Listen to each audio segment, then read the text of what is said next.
ناظرین کی خدمت میں سلام و آداب۔ آپ دیکھ رہے ہیں وائس آف لداخ۔ آج سنیچر ہے دسمبر کی 28 اور جمادی الثانی کی 25 تاریخ۔ آج کی تازہ ترین خبروں کو لے کر میں موسیٰ تمیلی حاضر۔ ناظرین سے گزارش ہے کہ تازہ ترین خبروں اور حالات و واقعات سے باخبر رہنے کے لیے ہمارے چینل کو سبسکرائب کریں اور خبریں آخر تک ضرور دیکھیں۔ آپ دیکھ رہے ہیں آپ کا پسندیدہ news channel voice of Ladakh.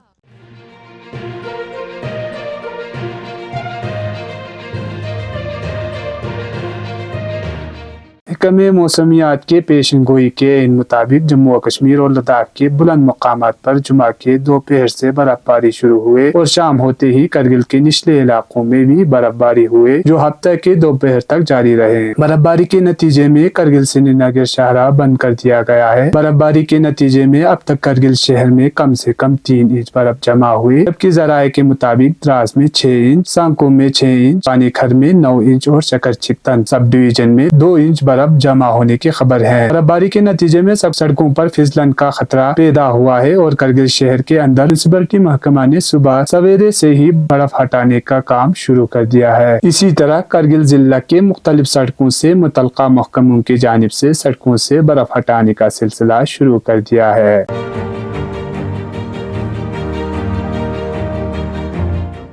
Deputy commissioner Kargil شریکانت سوسے نے آج تازہ برف باری کے پیش نظر میں ضلع میں برف صاف کرنے کے ساتھ ساتھ ضروری خدمات کی صورتحال کا جائزہ لینے کے لیے میٹنگ کی صدارت کی۔ میٹنگ میں A D C Kargil, D S P head quarter, S D M Drass, Shakar Chiktan, Zanskar اور Sankoo, executive engineer P H E, P D D, mechanical, P M G S Y, general manager, N H I D C L, officer commandant 55 R C C, project Vijayak, tehsildar Kargil اور incharge emergency operation centre نے شرکت کی۔ Meeting کے دوران مختلف sub division کے S D M, national highway وے 301، national highway وے 1 اور پروجیکٹ وجایک نے سڑکوں کے تازہ ترین صورتحال سے آگاہ کیا اور برف کے نتیجے میں پیدا شدہ صورتحال سے آگاہ کیا۔ اس طرح executive engineer P H E نے پینے کے پانی کے فراہمی کے صورتحال سے آگاہ کیا، نیز برف ہٹانے کے عمل کے بارے میں تفصیلات فراہم کی۔ ڈپٹی کمشنر کارگل نے متعلقہ ایجنسیوں کو فوری طور پر سڑکوں سے برف ہٹانے کا سڑک رابطہ بحال کرنے کی ہدایت دی۔ اسی طرح ڈی سی نے ضلع میں غذائی اشناس، ایل پی جی، پیٹرول، ڈیزل، مٹی کے تیل کے علاوہ ضروری ادویات کی دستیابی کا بھی جائزہ لیا۔ بتایا گیا کہ ضلع میں ضروری سامان اور ادویات کا وافر ذخیرہ موجود ہے۔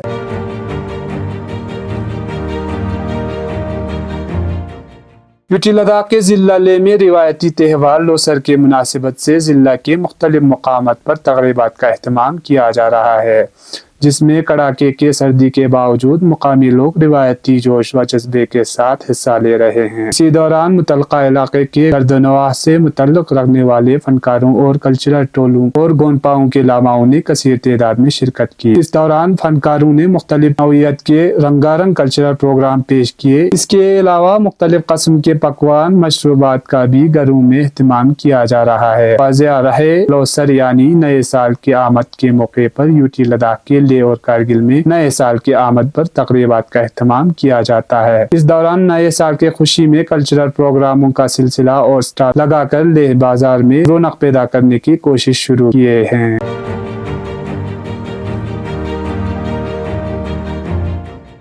آئس ہاکی کو فروغ دینے کے لیے لیہ ضلع اور یو ٹی انتظامیہ کوشاں ہے اور اس حوالے سے آج لیہ میں C E C ice hockey tournament منعقد کیا جا رہا ہے۔ اس حوالے سے 18ویں C E C ice hockey tournament کا آج سخت سردی کے باوجود N D S ice hockey ground Leh میں باضابطہ طور پر افتتاح کیا گیا۔ اس موقع پر ایگزیکٹو کونسلر اسپورٹس چوسپل بطور مہمان خصوصی کے علاوہ کھلاڑیوں اور کھیل شائقین کے بڑی تعداد موجود تھے۔ اس دوران مہمان خصوصی نے کھلاڑیوں کے حوصلہ افزائی کی۔ اس ٹورنامنٹ میں لیہ ضلع کے مختلف آئس ہاکی ٹیموں نے حصہ لیا۔